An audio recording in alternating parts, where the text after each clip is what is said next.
Hello everyone, welcome to Hello Friends Chemistry channel. My name is Soma Shankar. నేను మీకు ఈ వీడియోలో AICET 2021 chemical sciences 45 days crash course లో day 41 class గురించి చెప్పబోతున్నాను.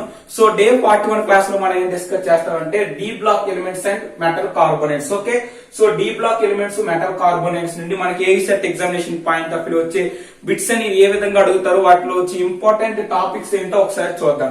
Okay, so now start this section, see this board. So మనం first of all ఏంటంటే d block elements discuss చేద్దాం. So D block elements complete అయిన తర్వాత మనం ఏంటంటే మెటల్ కార్బోనేట్స్ గురించి ఒకసారి చూద్దాం. ఓకే, సో ఇప్పుడు చూసుకున్నట్లయితే d block elements. So D block elements అంటే ఏంటో చూద్దాం. సో డి బ్లాక్ ఎలిమెంట్స్ ని మనం ఏమంటామంటే ట్రాన్సాక్షన్ ఎలిమెంట్స్ అంటామంటే D block elements are after called as transaction elements. So while in these d block elements, the differentiating electron enters in a penultimating cell. Okay, so enter into the penultimating cell. So in that penultimating cell is nothing but the expanding to from 8 to 18 electrons. So the electrons is the entering of the electron is the present at the penultimating cell. అంటే ఆ penultimating cell అంటే ఏంటంటే 8 to 18 electrons మధ్యలో మనకి ఈ యొక్క electrons అనేవి enter అవడం జరుగుతుంది. So this is nothing but the d block elements simple definition. Okay, so now coming to the variable oxidation states. ఏంటి వేరియబుల్ ఆక్సిడేషన్ స్టేట్? సో మనం ఇక్కడ ఓన్లీ నేను 3D ట్రాన్సాక్షన్ ఎలిమెంట్స్ గురించి డిస్కస్ చేస్తున్నాను. 4D 5D అనేది మనకి AICET examination point of వ్యూలో అంత ఇంపార్టెంట్ కాదు, బట్ అవి important. But AICET examination point of view కి మనకి 3D ట్రాన్సాక్షన్ ఎలిమెంట్స్ చూసుకుంటే బాగా మనకు సరిపోతుంది. ఓకే, సో ఇక్కడ చూసుకున్నట్లయితే this is very important. Oxidation state అనేది మనకి AICET examination point of view చాలా చాలా ఇంపార్టెంట్. ఓకే, సో మన జనరల్ గా ఆక్సిడేషన్ స్టేట్ నుండి AICET examination point of view bits అడిగే అవకాశాలు ఎక్కువగా ఉంటాయి. ఓకే, సో ఇప్పుడు చూసుకున్నట్లయితే వేరియబుల్ ఆక్సిడేషన్ స్టేట్స్ అనేవి చూద్దాం. ఏంటి 3D series variable oxidation state చూద్దాం. So variable oxidation state all transaction elements except first and the last member of each series exhibit variable oxidation state. This is very important. So except first element transaction series లో ఉన్న first element last element తప్ప మిగతావన్నీ కూడా మనకి ఏంటంటే variable oxidation states అనేవి exhibit చేస్తాయి. ఇక్కడ చూసుకున్నట్లయితే these are the elements and outer electronic configuration and oxidation states. ఇక్కడ చూసుకున్నట్లయితే elements, this is very important. మనం ఈ యొక్క సిరీస్ ని కానీ బాగా గుర్తుపెట్టుకున్నట్లయితే, స్కాండియం టు జింక్ కానీ గుర్తుపెట్టుకున్నట్లయితే మనం ఏ బిట్ ఇచ్చినా సరే ఈ యొక్క ఆక్సిడేషన్ స్టేట్ కానీ ఈ యొక్క డి బ్లాక్ ఎలిమెంట్స్ కానీ ఈజీగా చేయగలరు. ఓకే, సో 3D సిరీస్ ని మనకి AICET examination point of view maximum చాలా బిట్స్ అనేవి ఇవ్వడం జరుగుతుంది. అంటే 2 to 3 బిట్స్ అనేది ఇవ్వడం జరుగుతుంది. అట్ సేమ్ టైం ఈ 3D సిరీస్ అనేది మనకి కోఆర్డినేషన్ కెమిస్ట్రీలో కూడా బాగా యూజ్ అవుతుంది. At same time metal carbonates లో కూడా ఈ 3D సిరీస్ అనేది చాలా చాలా వెరీ ఇంపార్టెంట్ రోల్ అనేది ప్లే చేస్తుంది. ఓకే, సో 3D సిరీస్ చూసుకున్నట్లయితే this is nothing but scandium, titanium, vanadium, chromium, manganese, ferrous, copper, nickel, copper, zinc. Okay, so atomic number of the scandium 21, here this is 22, 23. So these are the atomic number and electronic configuration చూసుకున్నట్లయితే దీని యొక్క scandium to zinc చూసుకున్నట్లయితే year organ and 4s to 3d1. Okay, so మీరు ఈ యొక్క electronic configuration లో మీరు గుర్తుపెట్టుకోవాల్సింది ఏంటంటే క్రోమియం యొక్క ఎలక్ట్రానిక్ కాన్ఫిగరేషన్ 4s1 3d5 గా ఎగ్జిస్ట్ అవుతుంది. ఎందుకంటే here this is the 4s1 3d5 అనేది ఏంటంటే హాఫ్ ఫిల్డ్ అది. సో హాఫ్ ఫిల్డ్ కాబట్టి ఆ యొక్క ఎలిమెంట్ అనేది స్టేబుల్ అవుతుంది. కాబట్టి సో క్రోమియం మనకి అనేది ఈ విధంగా ఎలక్ట్రానిక్ కాన్ఫిగరేషన్ అనేది ఎగ్జిస్ట్ అయి ఉంటుంది. సో ఇక్కడ చూసుకున్నట్లయితే organ 4s1 3d10. Here this is nothing but copper కూడా మనకి ఎలా ఎగ్జిస్ట్ అయి ఉంటుందంటే 4s1 3d10. అంటే అవుటర్ ఎలక్ట్రానిక్ కాన్ఫిగరేషన్ అనేది ఏంటి ఫుల్ఫిల్డ్ అయింది కాబట్టి అది కూడా ఏంటి స్టేబుల్. ఓకే, సో ఒక ఎలిమెంట్ కి మనం స్టేబుల్ అన్స్టేబుల్ ఎలా చెప్తాం అంటే స్టేబుల్ చెప్పాలంటే ఆ యొక్క అవుటర్ ఎలక్ట్రానిక్ కాన్ఫిగరేషన్ అనేది ఫుల్డ్ అవ్వాలి, ఫుల్ఫిల్డ్ అవ్వాలి, లేకపోతే హాఫ్ ఫిల్డ్ అయినట్లయితే దాన్ని మనం ఏంటంటే స్టేబుల్ అండ్ అన్స్టేబుల్ అనేది చెప్పడం జరుగుతుంది. సో ఈ రెండు ఎలిమెంట్స్ కూడా మనకి ఈ విధంగా ఎగ్జిస్ట్ అయి ఉంటుంది. మిగతావన్నీ కూడా జనరల్ ఎలక్ట్రానిక్ కాన్ఫిగరేషన్ ప్రకారంగా ఉంటుంది. ఓకే, సో ఇక్కడ చూసుకున్నట్లయితే మనకి వేరియస్ ఆక్సిడేషన్ స్టేట్ చూసుకున్నట్లయితే స్కాండియం అనేది మనకి +2+3 ఆక్సిడేషన్ స్టేట్ అనేది ఎగ్జిబిట్ చేస్తుంది. ఎందుకంటే ఇక్కడ డి ఎలక్ట్రాన్ ఒక ఎలక్ట్రాన్, ఇక్కడ 4s లో ఉన్న అవుటర్ ఎలక్ట్రాన్ ఉన్న 4s ఆర్బిటల్ 2 ఎలక్ట్రాన్స్ అని మనకి లాస్ అయ్యి మనకి +3 అనేది ఇవ్వడం జరుగుతుంది. కొన్ని సందర్భాల్లో +2 ఆక్సిడేషన్ స్టేట్ కూడా ఇవ్వడం జరుగుతుంది. ఇక్కడ చూసుకున్నట్టు టైటానియం +2+3+4 and vanadium అనేది +2+3+4+5 and chromium అనేది +2+3+4+5+6. Manganese అనేది వెరీ ఇంపార్టెంట్. మ్యాంగనీస్ అనేది +2+3+4+5+6+7 ఆక్సిడేషన్ స్టేట్ అని ఇస్తుంది. సో మనకి 3D ట్రాన్సాక్షన్ ఎలిమెంట్ లో మనకి ఏది హయ్యర్ ఆక్సిడేషన్ స్టేట్స్ అనేది ఎగ్జిబిట్ చేస్తుంది అంటే మనం ఏం చెప్పొచ్చు, మ్యాంగనీస్ అనేది ఎక్కువ ఆక్సిడేషన్ స్టేట్ అనేది చూపిస్తుంది. ఎంత చూపిస్తుంది? +7 ఆక్సిడేషన్ స్టేట్ అనేది చూపిస్తుంది. ఎందుకంటే ఇక్కడ ఉన్న D5 అండ్ 4s2 లో ఉన్న 2 ఎలక్ట్రాన్స్, D5 లో ఉన్న 5 ఎలక్ట్రాన్స్ కూడా ఏంటండి అన్పేడ్ ఆఫ్ ఎలక్ట్రాన్ లో ఉండడం వల్ల ఏం జరుగుతాయి అంటే అవన్నీ ఏంటి ఎలక్ట్రాన్ లూజ్ అయ్యి అవి ఏంటంటే ఆక్సిడేషన్ స్టేట్ ని +7 ఆక్సిడేషన్ స్టేట్ అనేది ఇవ్వడం జరుగుతుంది. సో మనకి చూసుకున్నట్లయితే ఫెర్రస్ నుండి జింక్ చూసుకున్నట్లయితే ఆక్సిడేషన్ స్టేట్ ఒక వేరియబుల్ ఆక్సిడేషన్ స్టేట్స్ అనేది డిక్రీజ్ అవుతుంది. ఎందుకు డిక్రీజ్ అవుతుంది అంటే ఇక్కడ చూసుకున్నట్లయితే 4s2 3d6 అంటే 5d ఆర్బిటాల్ అనేది పెయిర్ అప్ అవుతుంది. సో 1 ఎలక్ట్రాన్ వచ్చి పెయిర్ అప్ అవడం వల్ల మనకి ఏంటంటే ఆక్సిడేషన్ స్టేట్ అనేది డిక్రీజ్ అవుతుంది. ఎందుకంటే ఆక్సిడేషన్ స్టేట్స్ అనేవి డిక్రీజ్ అవుతాయి అంటే మనకి ఓన్లీ అన్పేడ్ ఆఫ్ ఎలక్ట్రాన్స్ ఉంటే అవి ఏంటి ఈజీగా ఎలక్ట్రాన్ అనేది లాస్ అయ్యి మనకి ఏంటంటే ఆక్సిడేషన్ స్టేట్ అనేది ఎగ్జిబిట్ చేస్తుంది. సో వన్స్ ఎప్పుడైతే పేర్ అప్ అవుతుందో మనకి అదేంటి ఈజీగా ఆక్సిడేషన్ స్టేట్ అనేది చూపించదు. సో అందుకే మనకి ఎక్కడ నుంచి చూసుకున్నట్లయితే Fe అనేది +6 వరకు చూపిస్తుంది అండ్ కోబాల్ట్ అనేది +5 +2 +3 +4 +5 చూపిస్తుంది. తర్వాత నికెల్ అనేది +2 +3 +4 చూపిస్తుంది. తర్వాత కాపర్ చూసుకున్నట్లయితే మనకు +1 +2 ఆక్సిడేషన్ స్టేట్ అనేది ఎగ్జిబిట్ చేస్తుంది. This is very very important. Copper అనేది మనకి ఏంటి 4s లో ఉన్న ఒక ఎలక్ట్రాన్ గా లూజ్ అయింది అనుకోండి మనకి ఏంటి +1 ఆక్సిడేషన్ స్టేట్ అవుతుంది. So 1 more electron d orbital లో లూజ్ అయిన +2 ఆక్సిడేషన్ స్టేట్ అనేది చూపిస్తుంది. సో మనం చూసుకున్నట్లయితే జింక్ అనేది మనకి ఏంటి ఓన్లీ +2 ఆక్సిడేషన్ అనేది చూపిస్తుంది. So these are the variable oxidation state of these 3D series like scandium to zinc. Okay, ఇక్కడ చూసుకున్నట్లయితే ఈ యొక్క ఆ వేరియబుల్ ఆక్సిడేషన్ స్టేట్ వల్ల ఈ యొక్క ఎలిమెంట్స్ అనేవి స్టెబిలిటీ అనేది ఎక్స్ట్రా స్టెబిలిటీ అనేది వస్తుంది. అది ఎలా వస్తుందో చూద్దాం. Okay, so the relative stabilities of the variable oxidation state of 3D series element can be correlate with the extra stability of 3D0 and 3D5 and 3D10. Okay, so ఈ యొక్క variable oxidation state గానీ ఉండి వాటి యొక్క electronic configuration గానీ 3D0 గానీ 3D5 గానీ 3D10 configuration ఉన్నట్లయితే అవి ఏంటంటే కొంత స్టెబిలిటీ అనేది వాటికి వస్తుంది. అంటే ఎక్స్ట్రా స్టెబిలిటీ అనేది ఆ యొక్క ఆక్సిడేషన్ స్టేట్ లో ఉన్న ఎలిమెంట్స్ అనేది రావడం జరుగుతుంది. ఫర్ ఎగ్జాంపుల్ ఇక్కడ చూసుకున్నట్లయితే టైటానియం అనేది 4+ ఏంటి టైటానియం 4+ చూసుకున్నట్లయితే 3D0 దీని యొక్క జనరల్ ఎలక్ట్రానిక్ కాన్ఫిగరేషన్ 3D0 అంటే ఇది మోర్ స్టేబుల్ దెన్ టైటానియం 3+. ఎందుకంటే టైటానియం 3+ అంటే ఏంటి 3D1 కాబట్టి. సో 3D1 ఉన్నదంటే మనకి ఏంటి it is cannot filled and half filled కాదు, బట్ ఇదేంటి ఇది మనకి ఇక్కడ ఏంటి వేకెంట్ ఆర్బిటల్స్ ఉంటాయి. సో ఈ యొక్క టైటానియం 4+ అనేది మనకి ఏంటంటే స్టేబుల్ చూపిస్తుంది with compare to this titanium 3+. అదే విధంగా Mn2+ అనేది మోస్ట్ స్టేబుల్ ఎందుకంటే 3D5 ఎలక్ట్రానిక్ కాన్ఫిగరేషన్ అనేది ఉంటుంది. 3D5 అంటే ఏంటి హాఫ్ ఫిల్డ్ కాబట్టి ఇది మోస్ట్ స్టేబుల్. బట్ Mn3 అనేది ఏంటి 3D4 కాబట్టి ఇది లెస్ స్టేబుల్. అదే విధంగా చూసుకున్నట్లయితే ఇంకా డిఫరెంట్ ఎగ్జాంపుల్ అనేవి ఈ విధంగా మనకి ఏంటంటే 3D0 గానీ 3D5 గానీ 3D10 ఉన్నాయంటే అవన్నీ కూడా మనకి ఏంటంటే స్టేబుల్ అనేది చూపిస్తుంది. ఒక ఎలిమెంట్ అనేది స్టేబుల్ అనేది చెప్పడం జరుగుతుంది. Okay, so however such generalization for of the relative stability of the various oxidation states is not true in case of 4D and 5D series. This is very important. ఇక్కడ 3D0 3D5 3D10 అని మనం చెప్పాం కదా, ఇవన్నీ only మనం d orbital కు మాత్రమే ఈ విధంగా ఉన్నట్లయితే ఇవి ఎక్స్ట్రా స్టెబిలిటీ అనేది చూపిస్తాయి. బట్ 4D 5D సిరీస్ అనేవి ఈ విధంగా ఉంటే ఎలక్ట్రానిక్ కాన్ఫిగరేషన్ అనేవి అవి స్టేబుల్ చెప్పవు. ఎప్పుడు స్టేబుల్ చెప్తే అంటే 4D 5D అనేది హైయర్ ఆక్సిడేషన్ స్టేట్ అనేది ఏవైతే ఉన్నాయో అవేంటి అవి స్టెబిలిటీ అనేది చూపించడం జరుగుతుంది. This is very important. చూడండి ఇక్కడ in 4D and 5D series elements the higher oxidation states are generally more stable. Okay, ఇక్కడ చూసుకున్నట్లయితే మనకి higher oxidation state ఉన్నవనే మాత్రం మోస్ట్ స్టేబుల్ అవుతాయి అక్కడ 4D 5D series. But 3D series లో మనకి ఏంటంటే 3D0 3D5 3D10 electronic configuration ఉంది. అక్కడ ఆక్సిడేషన్ స్టేట్ అనేది ఈ యొక్క ఎలక్ట్రానిక్ కాన్ఫిగరేషన్ గానీ ఎగ్జిబిట్ చేసినట్లయితే ఇవి స్టేబుల్ అని చెప్తాం. బట్ 4D 5D సిరీస్ అనేది మనం అలా చెప్పాం. 4D 5D సిరీస్ ఎలా చెప్తాం అంటే మోస్ట్ స్టేబుల్ ఎప్పుడు చెప్తాం అంటే హైయర్ ఆక్సిడేషన్ స్టేట్ అనేది ఉండాలి. హైయర్ ఆక్సిడేషన్ స్టేట్ ఉన్నాయంటే అవి మోస్ట్ స్టేబుల్ అనేది చెప్పడం జరుగుతుంది. Okay, so in the iron group the second and third row elements shows maximum oxidation state that is nothing but +8.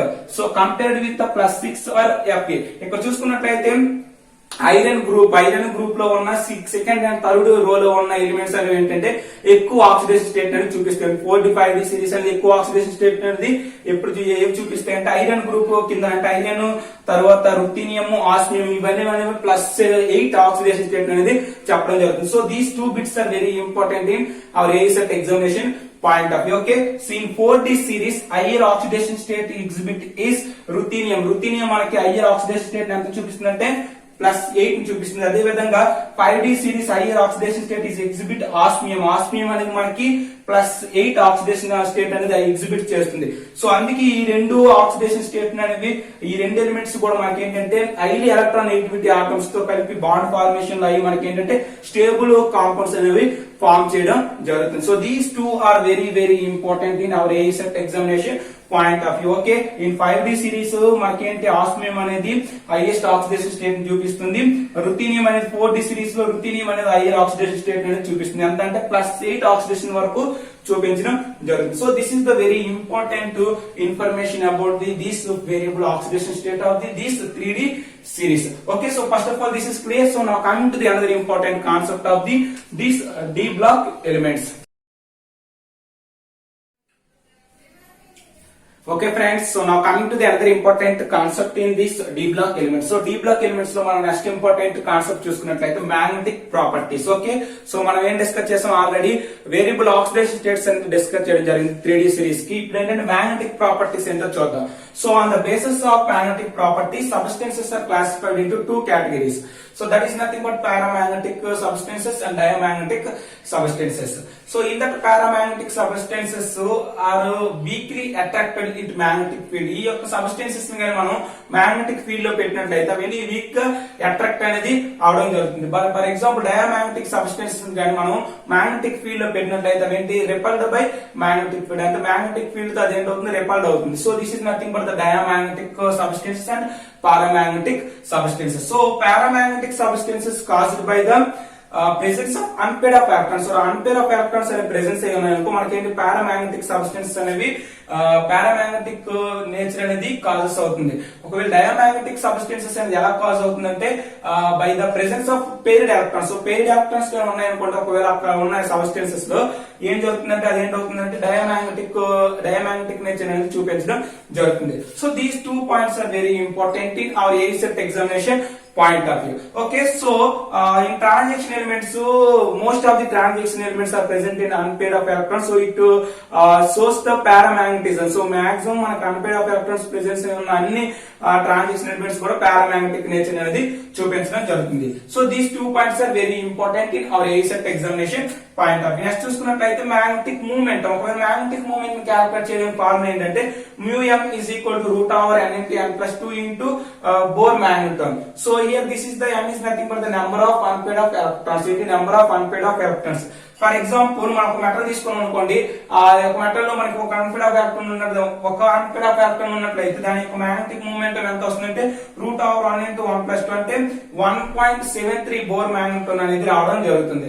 Okay, for example 2 unpaired of electrons ఉంటే 2.83 bore మ్యాగ్నెటోన్ రావడం జరుగుతుంది. For example 3 ఉన్నట్లయితే 3.87 bore మ్యాగ్నెటోన్ అనేది రావడం జరుగుతుంది. So this is nothing but the magnetic movement. For example Mn2+ తీసుకున్నా, so general గా మ్యాగ్నెస్ అనేది అంత 25.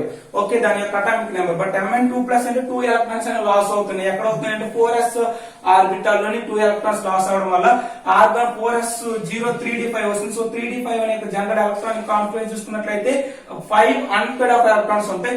సో 5 అన్పేడ్ ఆఫ్ ఎలక్ట్రాన్స్ ఉన్నాయంటే దాని యొక్క మ్యాగ్నెటిక్ మూవ్మెంట్ క్యాల్కులేట్ చేసినట్లయితే √5 into 5 plus 2, సో √35 వస్తుంది. సో √35 వాల్యూ ఎంత అంటే 5.91 బోర్ మ్యాగ్నెటోన్ అనేది మనకు మ్యాగ్నెటిక్ మూవ్మెంట్ అనేది Mn2+ అనేది రావడం జరుగుతుంది. సో ఈ విధంగా మనం ఏంటంటే మ్యాగ్నెటిక్ మూవ్మెంట్ ని క్యాల్కులేట్ చేయాలి. సో ఇక్కడ అన్పేడ్ ఆఫ్ ఎలక్ట్రాన్స్ ఉన్నాయి కాబట్టి ఇది ఏది చూపిస్తుంది అంటే మనకి పారామాగ్నెటిజం అనేది చూపించడం జరుగుతుంది. So this is the basic concept of this D block elements. So maximum ASET examination point of view magnetic movement నుండి బిట్స్ అడిగే అవకాశాలు చాలా ఉన్నాయి. ఓకే, సో నా coming to the catalytic properties. ఏంటి catalytic properties? This is very important.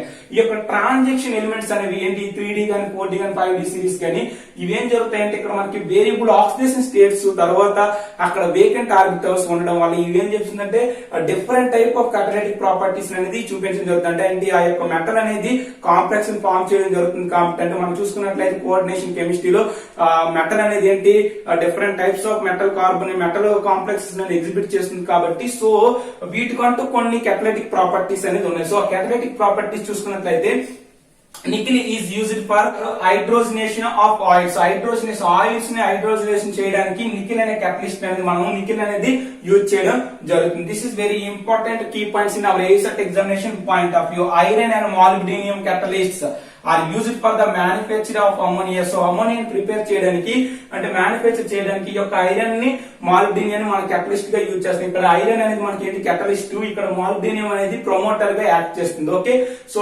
మాలిబ్డినియం promoter గా act చేయడం వల్ల ఇది క్యాటలిస్ట్ గా బిహేవ్ చేయడం వల్ల మనకి ఏం జరుగుతుందంటే in the presence of molybdenum iron act as a catalyst.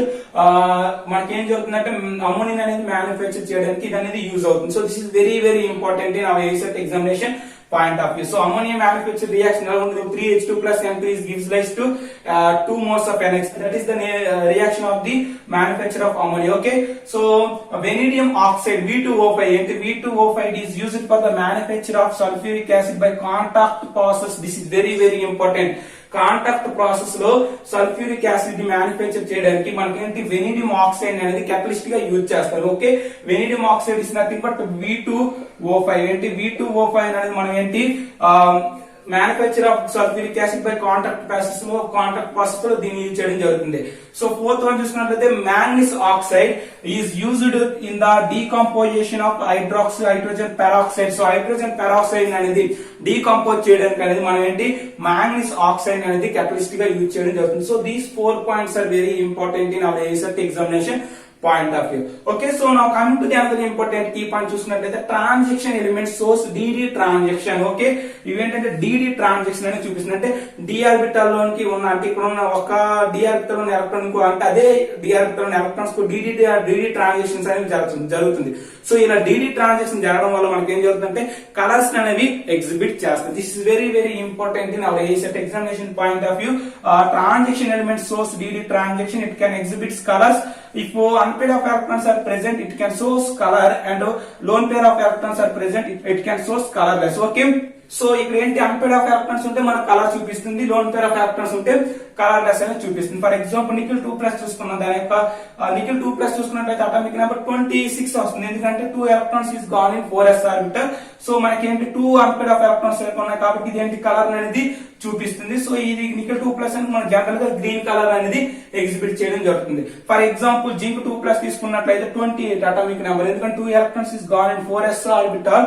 So మనకి ఏంటి టోటల్ గా అవుటర్ ఎలక్ట్రానిక్ కాన్ఫిగరేషన్ అన్ని కూడా ఫుల్ఫిల్డ్ అయిపోయి అన్పేడ్ ఆఫ్ ఎలక్ట్రాన్స్ లేవు కాబట్టి ఇవి ఏం చేస్తుందంటే మనకి జింక్ 2+ అనేది కలర్లెస్. ఓకే, సో జింక్ 2+ అనేది కలర్లెస్ అనేది చూపించడం జరుగుతుంది. So this is very very important basic points of the in this D block elements. Okay, so this is clear. So now coming to the another important concept, that is nothing but metal carbonides. ఏంటి metal కార్బోనైడ్స్. ఇప్పుడు ఏం చేస్తున్నామంటే మనం metal carbonyls నుండి ASET examination point of view వచ్చే important points ఏంటో ఒకసారి discuss చేద్దాం. First of all this is clear. So this is arise.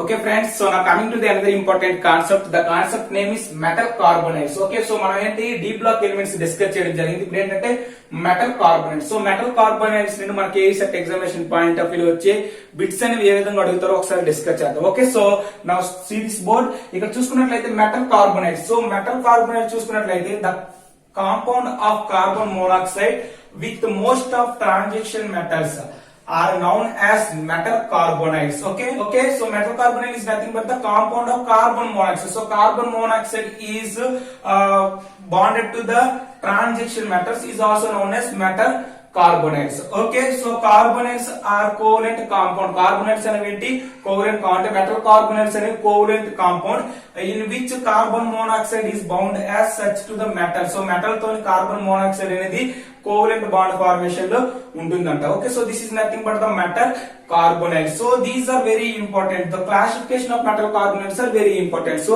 in the classification of metal carbonides are 2 classes.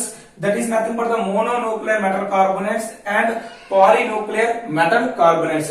So mononuclear metal carbonate general formula చూసుకున్నట్లయితే MCOX ఉంటుంది. polynuclear carbonate అయితే MXCO Y అనేది ఉంది. So this is nothing but the polynuclear carbonate and mononuclear metal carbonates. So in that mononuclear metal carbonates చూసుకున్నట్లయితే example చూసినట్టు nickel tetracarbonide. Here this is the FeCO5. So these are the mononuclear carbon, అంటే only one metal మాత్రం ఉంటుంది. But polynuclear metal carbon చూసుకున్నట్లయితే number of metals అనేవి ఉండడం జరుగుతుంది. So Fe2CO9 and Fe3CO12 and Re2CO10 and CO2. Here this is nothing but the cobalt, CO2, CO8. So these are nothing but the polynuclear metal carbonates. Okay, so what is the characteristics of the mononuclear metal carbonate చూసుకున్నట్లయితే the characteristics of the mononuclear metal carbonate చూసుకున్నట్లయితే these are readily soluble in organic solvents. ఇవన్నీ ఏంటి, organic solvent లోని ఈజీగా soluble అవుతాయి. Okay, so these are vaporised without decomposition. ఇవేంటి without అంటే decomposition అవ్వకుండా ఇవేం జరుగుతాయి అంటే వేపరైజ్డ్ అనేది అవడం జరుగుతుంది. అంటే దీనికి ఎక్కువ వాలటైల్ నేచర్ అనేది ఉండడం జరుగుతుంది. So these are the more volatile than polynuclear metal carbonates. So polynuclear metal carbonates తో పోల్చుకున్నట్లయితే ఈ యొక్క మోనోన్యూక్లియర్ కార్బోనేట్ అనేది వాలటైల్ నేచర్ అనేది ఎక్కువగా ఉంటుంది. అంటే వేపరైజేషన్ అనేది ఈజీగా అవుతుంది with compare to the polynuclear metal carbonates. Okay, so what is the characteristics of the polynuclear metal carbonate చూసుకున్నట్లయితే ఇన్సాల్యుబుల్ ఇన్ ఆర్గానిక్ సాల్వెంట్స్. ఇవి ఏంటివి, ఆర్గానిక్ సాల్వెంట్ లో insoluble. Okay, so decomposition at or లో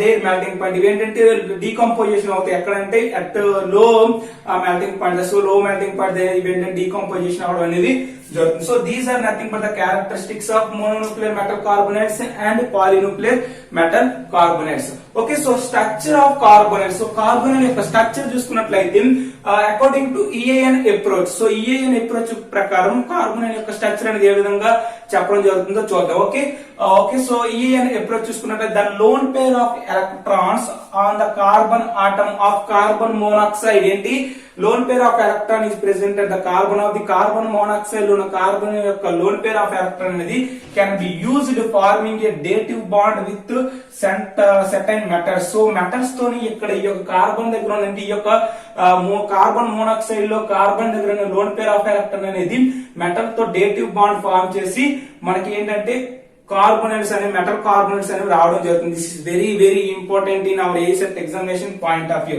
so this bond is nothing but dative bond. ఇక్కడ carbon లో ఉన్న lone pair of electron అనేది bond formation లో అవుతుంది. దీంతో మెటల్ తో అయి మనకి ఏంటి carbonates structures and different types of carbonates అనేవి రావడం జరుగుతుంది. So for example EAN rule is very important in our ASET examination point of view. So chromium atomic number అనేది 24. chromium atomic number 24. So chromium అనేది metal carbonate తో మనకి carbonyl compounds రావాలంటే ఏం చేస్తుంది, ఈ యొక్క క్రోమియం అనేది నియరెస్ట్ ఇనర్ట్ గ్యాస్ కాన్ఫిగరేషన్ అనేది కలిగి ఉండాలి. సో ఇది నియరెస్ట్ ఇనర్ట్ గ్యాస్ కాన్ఫిగరేషన్ కలిగి ఉండాలంటే ఇక్కడ మనకి ఎన్ని క్రోమియం 24 అటామిక్ నెంబర్ 24 ఎలక్ట్రాన్స్ ఉన్నాయి. నియరెస్ట్ ఇనర్ట్ గ్యాస్ చూసుకున్నట్లయితే క్రిప్టన్ అనేది 36. అంటే మనకి 12 ఎలక్ట్రాన్స్ గాని క్రోమియం గాని వచ్చినట్లయితే క్రోమియం కి అది ఏం జరుగుతుందంటే క్రోమియం అనేది మనకి కార్బోనేట్ స్ట్రక్చర్స్ అనేది మెటల్ కార్బోనేట్ కాంపౌండ్ అనేది ఇవ్వడం జరుగుతుంది. So it attain the EAN of the 36. So chromium అనేది 36 EAN ఆఫ్ 36 అవడానికి క్రోమియం అనేది will be take 6 CO molecules to form a CrCO6. This is very important. Chromium అనేది EAN rule అనేది ఇప్పుడు ఎందుకంటే మనం జనరల్ గా మెటల్ కార్బోనేట్ చూసుకున్నట్లయితే మెటల్ యొక్క ఆక్సిడేషన్ స్టేట్ అంటే దాని యొక్క బ్యాలెన్స్ అనేది 0. This is very very important. So మనకి మెటల్ కార్బోనేట్స్ లో మెటల్ యొక్క బ్యాలెన్స్ ఇప్పుడు కూడా 0 ఉంటుంది. సో ఇవన్నీ ఏంటంటే EAN రూల్ అనేది అటెంప్ట్ చేసినట్లయితే ఈ యొక్క కార్బోనేట్ స్ట్రక్చర్స్ అనేవి ఈ విధంగా రావడం జరుగుతుంది. ఓకే, సో ఇది అనేది ఏంటి, ఈ యొక్క క్రోమియం అనేది 24 అటామిక్ నెంబర్, ఇది 36 అని EAN effective number atomic number రావడానికి ఇది 12 ఎలక్ట్రాన్స్ తీసుకున్నట్లయితే 12 ఎలక్ట్రాన్స్ అనేది ఏది ఇస్తుంది, 6 CO మాలిక్యూల్ తో కానీ ఇది బాండ్ అయినట్లయితే మనకి CrCO6 అనే స్ట్రచ్ కార్బోనైల్ కాంపౌండ్ అనేది రావడం జరుగుతుంది. So this is nothing but the EAN approach. Structure of carbonyl అంటున్నాం. ఫస్ట్ EAN అప్రోచ్ చూసుకున్నట్లయితే మనం దేని గురించి డిస్కస్ చేయాలంటే EAN rule, that is nothing but effective atomic number. Okay, so generally మనం మోనోన్యూక్లియర్ మాలిక్యూల్ చూసుకున్నట్లయితే ఎఫెక్టివ్ అటామిక్ నెంబర్ కి formula చూసుకున్నట్లయితే M+2Y = G. So okay, is nothing but the mononuclear carbonyl అనేది కార్బోనైల్ కి యొక్క EAN రూల్ అనేది use చేయడం జరుగుతుంది. M+2Y = G. G is nothing but the nearest inert gas atomic number. Y is nothing but the number of CO molecules per the metal bonded to the metal, and here m is equal to atomic number of the metal. So ఈ యొక్క ఫార్ములాని మనం EAN ఫార్ములాని use చేసి మనం ఈ యొక్క carbonyl structures అనేది define చేయడం జరుగుతుంది. ఓకే, ఒకవేళ మనం EAN ఫర్ పాలిన్యూక్లియర్ కార్బన్ చూసుకున్నట్లయితే ఈ యొక్క ఫార్ములా అనేది కొంచెం మాడిఫై అవుతుంది. ఎలాగంటే G is equal to x into m plus 2y by 2 plus 2 minus 1. Here this is nothing but x is nothing but the number of metal atoms, y is nothing but the number of CO molecules. Here m is nothing but the atomic number. Here G is nothing but the nearest inert gas atomic number. So మన పాలిన్యూక్లియర్ metal carbonates కి అయితే ఈ విధమైనటువంటి EAN rule కి find out చేయడానికి ఈ విధమైనటువంటి formula use చేస్తాం. మోనోన్యూక్లియర్ కి అయితే ఈ విధమైనటువంటి ఫార్ములా అనేది యూజ్ చేయడం జరుగుతుంది. సో ఫర్ ఎగ్జాంపుల్ CO8 ని చూసుకుందాం. ఏంటి CO2 CO8 ని చూసుకున్నట్లయితే దీని యొక్క నియరెస్ట్ ఇనర్ట్ గ్యాస్ కాన్ఫిడెన్స్, దీని యొక్క నియరెస్ట్ EAN రూల్ కానీ దీనికి ఫైండ్ అవుట్ చేయాలంటే చూద్దాం. G is equal to, so here x is nothing but the number of metal atoms. So ఇక్కడ చూసుకున్నట్టు నెంబర్ ఆఫ్ మెటల్ ఆటమ్స్ 2 ఉన్నాయి. So m is nothing but the atomic number of the metals 27. కాబట్టి యొక్క atomic number 27. y is nothing but the number of carbonates. So ఈ యొక్క CO2 CO8 మనకి ఎన్ని carbonates ఉన్నాయి? 8 కార్బోనేట్స్ ఉన్నాయి కాబట్టి 8 ప్లస్ 2 మైనస్ 1 అంటే మనకి టోటల్ గా ఎంత అవుతుంది? 20. టోటల్ గా మనకి ఎంత వస్తుంది అంటే 70/2 ప్లస్ 1 అనేది రావడం జరుగుతుంది. 70 అంటే 35, అంటే 70/2 అంటే 35 ప్లస్ 1 అంటే 36. So 36 is the EAN of this CO2 CO8 compound. So this is the EAN for the polynuclear carbonates. This is the EAN for the mononuclear carbon. So ఈ విధంగా మనం ఏంటంటే EAN అప్రోచ్ ద్వారా కార్బన్ యొక్క structures అనేది define చేయడం జరుగుతుంది. So this is very very important in our ASET examination point of view. Okay, so this is clear. So now coming to the another important concept of this metal carbonates. Okay,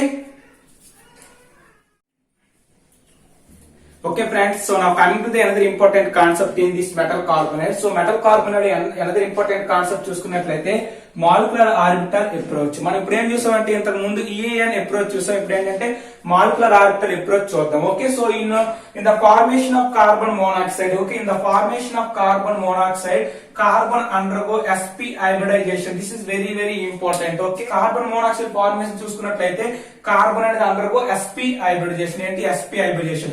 So according to molecular orbital theory, carbon and oxygen undergo overlapping to form bonds in carbon monoxide. Okay, so ఇక్కడ చూసుకున్నట్లయితే according to molecular orbital చూసుకున్నట్లయితే carbon కి oxygen మధ్య bond formation చూసుకున్నట్లయితే ఈ విధంగా మనకి ఒక సిగ్మా బాండ్ 2 పై బాండ్స్ అనేది కార్బన్ కి ఆక్సిజన్ కి అనేది ఉండడం జరుగుతుంది. ఓకే, ఇప్పుడు స్ట్రక్చర్ ఆఫ్ సింపుల్ కార్బోనేట్ చూసుకున్నట్లయితే ఇప్పుడు simple carbonate that is nothing but MCOX. So ఈ type of carbonate that is nothing but MCOX type of carbonate చూసుకున్నట్లయితే metal carbon oxygen. Okay, so metal carbon oxygen group is appears to linear or closed linear. Okay, closed linear shape అనేది ఉండడం జరుగుతుంది. So in terminal carbon monoxide groups. Okay, ఈ విధంగా మనకి metal carbon oxygen లాగా terminal carbon monoxide groups అనేవి ఏంటంటే చూసుకున్నట్లయితే కార్బన్ ఆక్సిజన్ డిస్టెన్స్ అనేది స్లైట్లీ గ్రేటర్ అంటే 1.16 angstrom than the observed. Okay, 1.13 angstrom. Okay, ఇక్కడ మనం చూసుకున్నట్లయితే carbon metal carbon oxygen group చూసుకున్నట్లయితే ఇది ఏంటి? క్లోజ్డ్ టు లీనియర్ షేప్ లో ఉండడం జరుగుతుంది.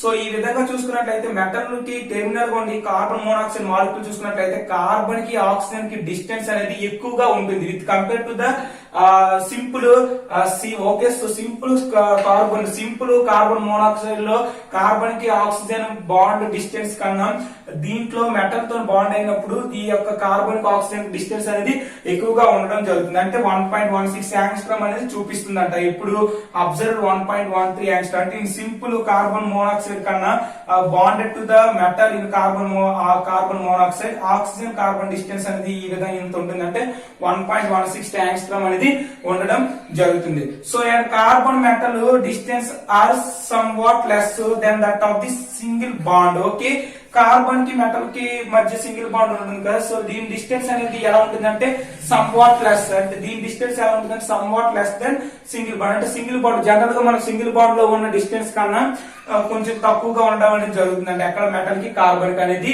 Distance. So this is very important key point. ఇప్పుడు చూసుకున్నట్లయితే this is nothing but the metal empty sigma orbital. This is the sp orbital of carbon. So carbon దగ్గర ఉన్న లోన్ పేర్ ఆఫ్ ఎలక్ట్రాన్ అనేది metal తో bond అయ్యి మనకి ఏంటి day to bond అనేది ఈ విధంగా ఫార్మ్ చేస్తుంది. So this is the molecular orbital approach అనేది ఈ విధంగా ఉంటుంది. This is nothing but the carbon కి మెటల్ కి మధ్య డే టు బాండ్ అనేది ఈ విధంగా ఉంటుంది. This is nothing but sigma bond formation. Okay, so but one more case ఏంటంటే this is nothing but metal. Metal అనేది fill dx² - y² orbital metal atom అనేది vacant pi molecular orbital of CO molecule. CO molecule ఉన్న పై vacant orbital లోనికి ఇక్కడ మనకి ఏం జరుగుతుందంటే ఈ విధంగా పై బాండ్ ఫార్మేషన్ అనేది మెటల్ కి కార్బన్ ఆటం లో ఉన్న వేకెంట్ ఆర్బిటల్ కి అవడం జరుగుతుంది. సో ఈ విధంగా మెటల్ టు CO అనేది పై బాండ్ ఫార్మేషన్ జరుగుతుంది. ఎక్కడ కార్బన్ మోనాక్సైడ్ కి మెటల్ కి అట్ సేమ్ టైం మెటల్ కును మనకి చూసుకున్నట్లయితే కార్బన్ మోనాక్సైడ్ లో కార్బన్ ఆటం అని lone pair of electron donate చేసి sigma bond. So sigma bond 5 bond formation రెండు కూడా మనకి మెటల్ కార్బనైడ్ లో ఉండడం జరుగుతుంది. So this is very very important key points in our ASET examination point of view. Okay, ఇప్పుడు చూసుకున్నట్లయితే formation of mono nuclear carbonate చూసుకున్నట్లయితే here this is the chromium atomic number 24. Here this is nearest inert gas configuration చూసుకున్నట్లయితే 36. So ఈ 36 రావాలంటే ఈ యొక్క carbon అనేది ఎన్ని ఎలక్ట్రాన్ అనేది గెయిన్ చేయాలి? 12 ఎలక్ట్రాన్ గెయిన్ చేయాలి. 12 ఎలక్ట్రాన్ ఎలా గెయిన్ చేస్తుందంటే కార్బన్ దగ్గర ఉన్న కార్బన్ అటామ్ అనేది ఈచ్ కార్బన్ అనేది 2 ఎలక్ట్రాన్ అంటే 6 కార్బన్ మాలిక్యూల్స్ తో ఇది బాండ్ అయ్యి మనకి ఏంటి CrCO6 మాలిక్యూల్ అనేది రావడం జరుగుతుంది. సో దీని యొక్క హైబ్రిడైజేషన్ D2sp3 ఇది ఎలా ఉందంటే ఆక్టాహెడ్రల్ జామెట్రీ అనేది ఉండడం జరుగుతుంది. ఫర్ ఎగ్జాంపుల్ మాలిబ్డినియం అనేది 42 atomic number, nearest inert gas 54 కాబట్టి ఇది CO మాలిక్యూల్స్ తో బాండ్ అంటే అని అప్రోచ్ చూసుకున్నట్లయితే CO మాలిక్యూల్స్ తో బాండ్ ఫార్మేషన్ అయ్యి MoCO6 రావడం జరుగుతుంది. మనకేంటి D2sp3 హైబ్రిడైజేషన్ వస్తుంది. This is the octahedral geometry. తర్వాత టంగస్టన్ చూసుకున్నట్లయితే 70 atomic number, nearest inert gas చూసుకున్నట్లయితే 86 రావాలి. సో అంటే ఇది 12 ఎలక్ట్రాన్స్ తీసుకోవాలి. అంటే CO అంటే 6 CO మాలిక్యూల్స్ తో ఇది బాండ్ ఫార్మేషన్ అయ్యి మనకి ఏంటి వస్తుందంటే టంగస్టన్ CO6 అనేది రావడం జరుగుతుంది. This is nothing but D2sp3 hybridization. Here మనకి ఇదేంటి octahedral geometry. At same time Fe అనేది మనకి ఏంటి FeCO5 గా ఎగ్జిస్ట్ అయి ఉంటుంది. ఇది DsP3 హైబ్రిడైజేషన్, ఈ బై టెర్మినల్ జామెట్రీ. నికెల్ అనేది 28 36 రావాలంటే 8 ఎలక్ట్రాన్స్ గెయిన్ చేయాలి కాబట్టి నికెల్ టెట్రాకార్బోనేట్ వస్తుంది. ఇది sp3 హైబ్రిడైజేషన్, ఇదేంటి tetrahedral geometry. Okay, so these are the formation of the mononuclear carbonate. So this is the very important concept of the our ASET examination point of view. Okay, ఇప్పుడు చూసుకున్నట్లయితే Fe2CO9 ని చూసుకున్నట్లయితే దీని యొక్క structure చూసుకున్నట్లయితే మనకి ఇప్పుడు వరకు ఏంటంటే మనకు ఓన్లీ బాండ్స్ అనేవి ఇక్కడ మనకి సింగిల్ బాండ్స్ మాత్రమే మనకి ఓన్లీ మోనోన్యూక్లియర్ చూసుకున్నాం. ఇక్కడ చూసుకున్న డైమాలిక్యూల్ చూసుకున్నట్లయితే అంటే పాలిమాలిక్యూల్ చూసుకున్నట్లయితే మనకి ఏంటంటే జనరల్ గా మెటల్ కి బాండ్ బ్రిడ్జింగ్ బాండ్స్ కూడా ఉండడం జరుగుతుంది. అంటే ఈ విధంగా మనకి ఏంటంటే Fe కి మధ్య బాండ్ ఉంటుంది. అట్ సేమ్ టైం మనకి ఏం జరుగుతుందంటే బ్రిడ్జింగ్ లైగెండ్స్ అంటే బ్రిడ్జింగ్ బాండ్స్ కూడా ఉండడం జరుగుతుంది. ఇక్కడ చూసుకున్నట్లయితే Fe అనేది 6, Fe అనేది 3 CO మాలిక్యూల్స్ తో బ్రిడ్జ్ అయ్యి మనకి ఈ విధమైనటువంటి జామెట్రీ, ఈ విధమైనటువంటి స్ట్రక్చర్ అనేది రావడం జరుగుతుంది. అంటే ఇది FeCO9 యొక్క స్ట్రక్చర్ చూసుకున్నట్లయితే ఈ విధంగా ఉంటుంది. సో ఇటువంటి మనం EAN రూల్ అనేది ఎలాగా ఫైండ్ అవుట్ చేస్తాం చూసుకున్నట్లయితే Fe అనేది మనకు అటామిక్ నెంబర్ ఎంత 26. సో ఇక్కడ Fe యొక్క అటామిక్ నెంబర్ 26 మనం EAN రూల్ క్యాలిక్యులేట్ చేసినట్లయితే Fe అనేది 26. టెర్మినల్ CO గ్రూప్ చూసుకున్నట్లయితే ఇక్కడ 3 ఉన్నాయి టెర్మినల్స్. సో ఓన్లీ 1 Fe ని మనం కన్సిడర్ చేసుకున్నట్లయితే ఇక్కడ 3 ఉన్నాయి కాబట్టి 3 into 2 అంటే 6 ఎలక్ట్రాన్స్ వస్తాయి మనకి. ఏంటి టెర్మినల్ CO మాలిక్యూల్ ఎలక్ట్రాన్స్ చూసుకున్నట్లయితే 6, బ్రిడ్జ్ CO మాలిక్యూల్ చూసుకున్నట్లయితే ఈచ్ కార్బన్ అనేది ఒక్క ఎలక్ట్రాన్ అనేది బాండ్ అయి ఉంటుంది. ఒక ఫెర్రస్ కి ఎనదర్ ఎలక్ట్రాన్ ఇంకో ఫెర్రస్ కి Fe అనేది బాండ్ అయి ఉంటుంది. కాబట్టి అంటే మనం బ్రిడ్జింగ్ లైగెండ్స్ చూసుకున్నట్లయితే COవి మనకి ఒక ఎలక్ట్రాన్ మాత్రం ఉంటుంది. అంటే 3 ఉన్నాయి కాబట్టి ఇక్కడ 3 ఎలక్ట్రాన్స్ అనేది ఉంటుంది. మెటల్ బాండ్ చూసుకున్నట్లయితే ఇక్కడ ఏంటంటే ఒక మెటల్ బాండింగ్ అనేది ఉంటుంది. అంటే ఈచ్ మెటల్ బాండింగ్ చూసుకున్నట్లయితే ఓన్లీ 1 ఎలక్ట్రాన్ మాత్రమే షేర్ అయి ఉంటాయి. ఓకే, Fe అనేది ఒక ఎలక్ట్రాన్ ని ఈ యొక్క Fe అనేది ఇంకొక ఎలక్ట్రాన్ తో కలిపి మనకి ఈ విధమైన సింగిల్ బాండ్ ఫార్మ్ అవడం జరుగుతుంది. సో ఇక్కడ చూసుకున్నట్లయితే టోటల్ ఇవన్నీ క్యాల్కులేట్ చేస్తే మనకు 36 అనేది రావడం జరుగుతుంది. సో Fe2CO9 అనేది ఈ విధంగా మనకి EN అప్రోచ్ అయ్యి ఎగ్జిస్ట్ అయి ఉంటుంది. So this is the very important information about these metal carbonides. Okay, so this is very important concept in our ASET examination point of view. Okay, so ఇవన్నీ points కూడా మీరు బాగా చదువుకున్నట్లయితే you will get a good marks in our ASET examination point of view. Okay, so మీకు కానీ దీనికి సంబంధించిన short notes కావాలనుకుంటే నేను ఆల్రెడీ డిస్క్రిప్షన్ లో లింక్ అనేది ప్రొవైడ్ చేయబడింది. మీరు దాన్ని క్లిక్ చేసుకున్నట్లయితే మీకు దీనికి సంబంధించిన షార్ట్ నోట్స్ అనేది లభిస్తుంది. ఓకే, సో మీకు కానీ ఈ వీడియో నచ్చినట్లయితే please subscribe hello friends chemistry channel and thank you for watching. Thank you lot. All the very best.